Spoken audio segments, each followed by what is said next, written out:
সন্তান ৩-৪ বছর পর্যন্ত বিদেশে।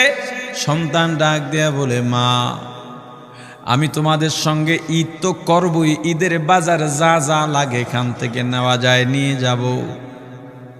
মা বাবা অন্যান্য মানুষের সঙ্গে গল্প করে বেড়ায়, আনন্দ উচ্ছ্বাস প্রকাশ করে বেড়ায়, আমার সন্তান আসবে একসঙ্গে ঈদ করব। ২৭ রোজার রাতে সন্তান ফোন দিয়া বলে, বাবা আমি আগামীকাল রওনা দিলে রাত ২টা-৩টায় গিয়া ঢাকায় নামবো, আমি সাহারি তোমাদের সঙ্গেই খাবো।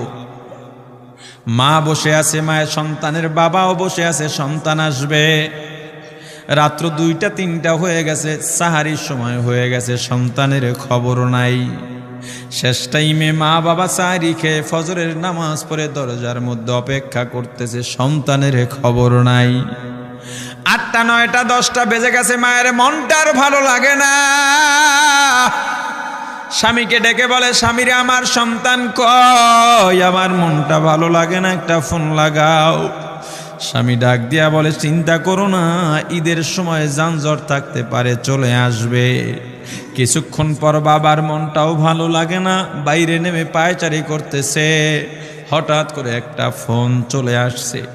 সন্তানের ফোন দেখে বাবার সে কি আনন্দ।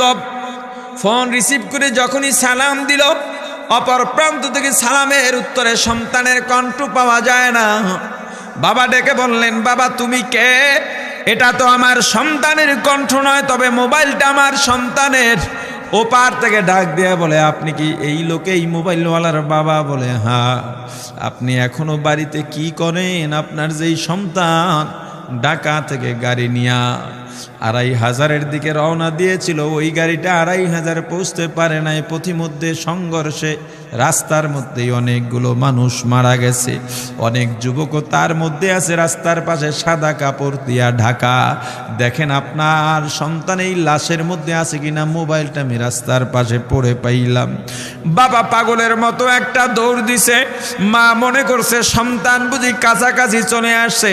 অন্যান্য সন্তানদের ডাক দেয়া বলে, তোরা কে, কোথায়, এদিকে আয়, তোদের ভাই বুঝি কাছাকাছি আসছে। আমার কলিজার টুকরা সন্তান, তোর বাবা যে আগায় আনতে গেছে, তাড়াতাড়ি নতুন চাদর বিছা, বালিশের কভারগুলো খুলে নতুন কভার লাগা, পানি গরম বস, আমার সন্তান এসে গোসল করবে। আহারে সবাই ফুলের মেলা, ফুলের তোড়া নিয়ে অপেক্ষা করতেছে। 4টা বছর কলিজার টুকরা বাড়িতে নাই, বিদেশ থেকে আসবে।